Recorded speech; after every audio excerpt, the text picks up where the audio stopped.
बहुत ही उदार और दयालु राजा विक्रम सिंह राज करते थे। वे अपने राज्य में सभी लोगों की समस्याओं को सुनते और उनका निवारण करते थे।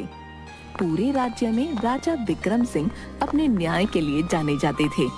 सभी राज्य के निवासी अपनी समस्या को लेकर राजा के पास ही आते थे। एक दिन, मंत्री, क्या खबर है?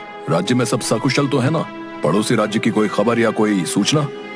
जी महाराज, अपने राज्य में सब सकुशल है और पड़ोसी राज्य में भी अभी शांति है। परंतु महाराज, एक दुखद सूचना है। क्या कहा मंत्री? दुखद सूचना? आखिर क्या है सूचना? बताओ हमें। वो महाराज, कल रात एक राज्य का निवासी महल के बाहर आया था। वो बहुत ही दुखी प्रतीत हो रहा था महाराज। उसकी इच्छा आपसे मिलने की थी महाराज, परंतु हमारे सैनिकों ने उसे महल के अंदर आने नहीं दिया। क्या कहा महामंत्री? कोई दुखी व्यक्ति, वो भी हमारे ही राज्य का, हमारे महल के द्वार पर आया था और उसे अंदर आने नहीं दिया गया? आखिर क्यों? सैनिकों को बुलाया जाए। तभी दो सैनिक महाराज के पास आते हैं। बोलो सैनिकों, क्यों तुमने उस व्यक्ति को अंदर आने नहीं दिया? महाराज, हमें क्षमा कर दीजिए। हम तो आपके ही आदेश का पालन कर रहे थे। आप अपने कक्ष में विश्राम कर रहे थे और विश्राम करते समय हम आपके कक्ष में नहीं आ सकते थे महाराज, इसलिए हमने उस व्यक्ति को अंदर आने नहीं दिया। जाओ महामंत्री, और जाकर राज्य में उस व्यक्ति को ढूंढकर हमारे सामने लेकर आओ। जाओ।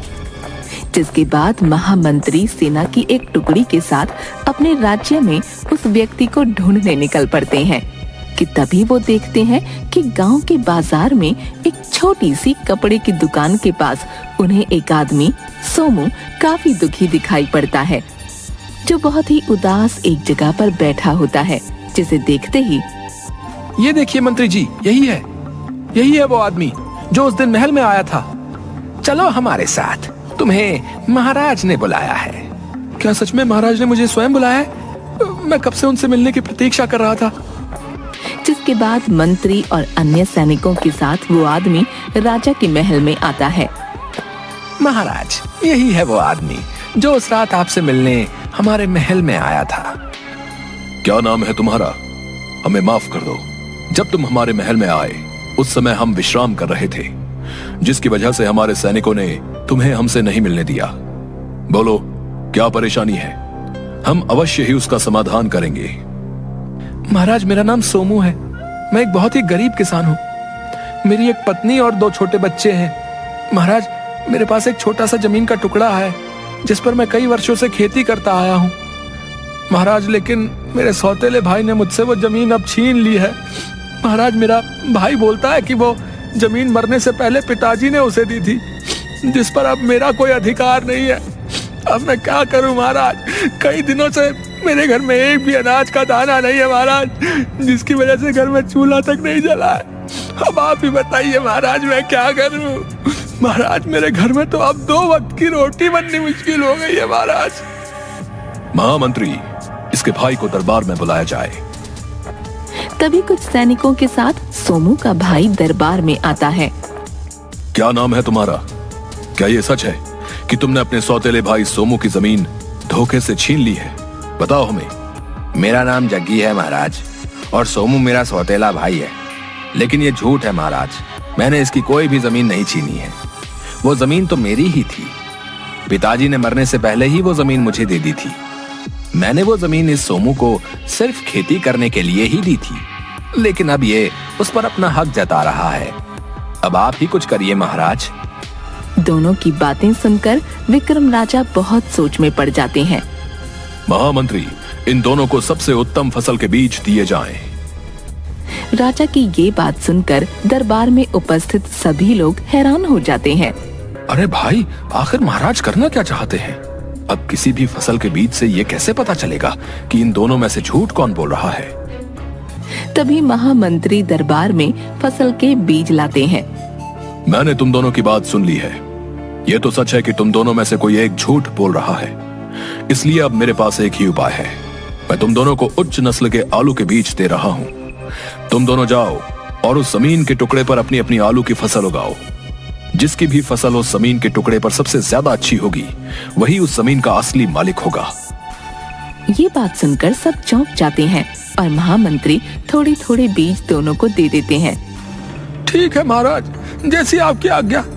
मैं उस जमीन पर आपके दिए गए इन बीजों से आलू की खेती बहुत मेहनत से करूंगा। हाँ महाराज, ठीक है, मुझे भी आपका ये निर्णय स्वीकार है। महाराज, मैं भी आपके दिए गए बीजों से अपनी उस जमीन पर आलू की ही खेती करूंगा। आप देखना महाराज, मेरी ही आलू की फसल सबसे ज्यादा अच्छी होगी। तो ठीक है, आज से कुछ दिन बाद जब तुम दोनों की आलू की फसल अच्छी हो जाए तो तब तुम अपनी अपनी फसल के आलू लेकर मेरे पास आना। जिसके भी आलू अच्छे होंगे वही उस जमीन का मालिक होगा, और तुम दोनों में से जो झूठ बोल रहा है उसे सजा दी जाएगी। जिसके बाद दोनों वहाँ से अपने अपने घर आ जाते हैं। सोमू अपने घर जाता है। जी आ गए आप? क्या कहा महाराज ने? क्या वो जमीन आपको मिल गई है? बताइए ना जी, क्या हुआ? और आप ये हाथ में क्या ले रहे हैं जी? नहीं भाग्यवान, वो जमीन मुझे अभी तक नहीं मिली है। महाराज ने मुझे और जग्गी भैया दोनों को आलू के कुछ बीज दिए हैं और कहा है कि हम अपनी उसी जमीन पर इसकी खेती करें। जिसके बाद जिसकी भी फसल सबसे ज्यादा अच्छी होगी वही उस जमीन का मालिक होगा। तो क्या हुआ जी, मुझे आप पर पूरा विश्वास है। आपकी ही आलू की फसल सबसे ज्यादा अच्छी होगी। ठीक है, मैं कल ही खेत जाकर इन बीजों को बो दूंगा। सुबह होती है। सोमू अपने खेत में जाता है और अपनी जमीन के एक हिस्से में उन बीजों को बो देता है, और उधर जग्गी भी उसी जमीन के दूसरे छोर पर उन बीजों को बो देता है। जिसके बाद दोनों अच्छे से अपने अपने हिस्से की फसल की देखभाल करना शुरू कर देते हैं। दोनों बहुत मेहनत से अब रोज फसल की देखभाल कर रहे थे। देखते ही देखते आलू की फसल अब बड़ी हो जाती है। अरे वाह, मेरे आलू कितने अच्छे और सुंदर दिख रहे हैं। अब इन्हें महाराज के पास ले जाने का समय आ गया है। कल सुबह ही इनको लेकर जाता हूँ। और फिर सुबह होती है। सोमू अपने खेत आता है और अपने आलू की टोकरी को उठाकर राजा के पास चला जाता है। दोनों अपनी आलू की टोकरियां राजा के सामने पेश करते हैं। दोनों अपनी टोकरियों के ऊपर से कपड़ा हटा देते हैं। अरे वाह जग्गी, तुम्हारे आलू तो देखने में बहुत सुंदर लग रहे हैं। जी महाराज, मैंने दिन रात मेहनत की है, तभी इतनी अच्छी नस्ल के आलू हुए हैं। तभी राजा सोमू की टोकरी में से एक आलू उठाता है। अरे सोमू, ये क्या? तुम्हारे आलू तो एकदम खराब अवस्था में नजर आ रहे हैं। क्या तुमने अच्छे से अपनी फसल की देखभाल नहीं की थी? इन्हें देखकर तो यही साबित होता है कि तुम्हारी आलू की फसल अच्छी नहीं हुई है। इसका मतलब तुम ही हमारे दरबार में आकर हमसे झूठ बोल रहे थे। लेकिन महाराज, कल जब मैंने अपने आलू देखे थे तो बहुत ही अच्छी नस्ल के थे। मुझे नहीं पता महाराज ये अब कैसे बदल गए हैं। मैं खेत में गया और सीधा आलू की टोकरी उठाकर आपके पास ले आया। महाराज, ये सोमू झूठ बोल रहा है। इसने अच्छे से अपनी फसल की देखभाल ही नहीं की और इसके आलू अच्छी नस्ल के थे। तो अब क्या हो गया महाराज? ये सोमू झूठा है। राजा दोनों की बातें बड़े गौर से सुन रहे थे कि तभी दरबार में महामंत्री आते हैं। महाराज की जय हो।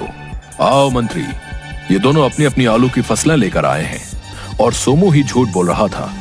इसकी आलू की नस्ल एकदम बेकार है। सही बोल रहे थे तुम, सोनू ही दोषी है। सोमू ये सुनकर बहुत दुखी हो जाता है और तभी जी महाराज, सही कहा आपने। वो जमीन मुझे ही मिलनी चाहिए। नहीं महाराज, आपका निर्णय गलत है। महाराज, झूठ सोमू नहीं जग्गी बोल रहा है। क्या कहा मंत्री? जग्गी झूठ बोल रहा है? वो कैसे भला? महाराज, आपके आदेश अनुसार जो बीज मैंने इन दोनों को दिए थे वो एक जैसे नहीं थे महाराज। एक जैसे नहीं थे? इसका क्या मतलब है महामंत्री? हम समझे नहीं। तो फिर वो दोनों बीज कैसे थे? बताओ हमें महामंत्री। महाराज, उन दोनों बीजों में से एक बीज आलू की अच्छी और एक बीज खराब फसल का था, और जो बीज हमने सोमू को दिया था वो बीज उत्तम फसल का था महाराज। जबकि जग्गी को खराब फसल का बीज दिया गया था। फिर जग्गी की फसल के आलू उत्तम फसल के कैसे हो गए महाराज? मैंने 2 सैनिकों को दोनों पर नजर रखने के लिए कहा था। तभी महामंत्री ताली बजाते हैं। तभी 2 राजा के सैनिक दरबार में आते हैं। बताओ मेरे गुप्तचरों, तुमने रात को क्या देखा? महाराज, कल रात हमने देखा कि यह जग्गी अपनी उसी जमीन की तरफ जाता है जहां इन दोनों ने अपनी अपनी फसलें बो रखी थी, और सोमू की फसल के हिस्से में जाकर जग्गी अपनी आलू की टोकरी से सोमू की आलू की टोकरी बदल देता है। ये बात सुनकर राजा हैरान हो जाते हैं। मुझे माफ कर दीजिए महाराज, मुझसे गलती हो गई। महाराज मुझे माफ कर दीजिए। ये सच है महाराज, पिताजी ने वो जमीन मुझे नहीं इस सोमू को दी थी, लेकिन मेरे मन में लालच आ गया था। मैं वो जमीन इससे हड़पना चाहता था, इसलिए मैंने अपने आलू की टोकरी सोमू के आलू की टोकरी से बदल दी थी महाराज। मुझे माफ कर दीजिए महाराज। तुमने हमारे समक्ष झूठ बोला, इसकी सजा तुम्हें अवश्य मिलेगी। जग्गी, तुमने चालाकी से सोमू की जमीन हड़पनी चाहिए, इसके लिए तुम्हें दंड स्वरूप इस राज्य से निष्कासित किया जाता है। राजा की बात सुनकर जग्गी जोर जोर से रोने लगता है। नहीं महाराज नहीं, ऐसा मत कीजिए महाराज, मुझे माफ कर दीजिए महाराज। देखो सोमू, अब सत्य का पता चल चुका है। अब वो जमीन हमेशा के लिए तुम्हारी हुई। तुम उस जमीन पर फिर से खेती कर सकते हो और अपना जीवन यापन कर सकते हो। राजा की ये बात सुनकर सोमू बहुत खुश हो जाता है। आपका बहुत बहुत धन्यवाद महाराज। मैं जानता था आपके इस दरबार में मेरे साथ अन्याय नहीं होगा, इसलिए ही मैं बहुत उम्मीदों से आपके पास आया था। ये सब महामंत्री की सूझबूझ से हुआ है। महामंत्री, आज तुमने हमारे हाथों एक अन्याय होने से बचा लिया है। हम तुमसे बहुत खुश हुए। इसके बदले तुम्हें 100 सोने की अशर्फियां दी जाती हैं। बहुत बहुत धन्यवाद महाराज। महाराज की जय हो। मैं आपसे कुछ मांगना भी चाहता हूँ महाराज, क्या आप मुझे देंगे महाराज? हाँ हाँ बोलो सोमू, क्या चाहिए? तुम्हें हम अवश्य देंगे। महाराज मैं चाहता हूँ आप जग्गी भैया को माफ कर दीजिए। आखिरकार ये मेरे भाई हैं, मैं नहीं चाहता कि इन्हें इतनी बड़ी सजा मिले। तुम वाकई एक नेक दिल इंसान हो सोमू। ठीक है, हम तुम्हारी ये इच्छा जरूर पूरी करेंगे। जाओ जग्गी, तुम्हारे भाई सोमू के कहने पर हमने तुम्हें माफ किया, लेकिन अब कोई ऐसी हरकत मत करना, वरना हम तुम्हें कठोर दंड देंगे। मुझे माफ कर दो मेरे भाई, मैंने तुम्हारे साथ कितना गलत किया और तुमने मुझे माफ कर दिया। मैं अपने किए पर बहुत शर्मिंदा हूँ। मैंने आपको माफ कर दिया है जग्गी भैया। आपने हमेशा मुझे अपना सौतेला भाई समझा है, लेकिन मैंने कभी ऐसा नहीं समझा। मैं आपको दिल से अपना भाई मानता हूँ। जग्गी भैया, आपको अपनी गलती का एहसास हो गया है, मेरे लिए इतना ही काफी है।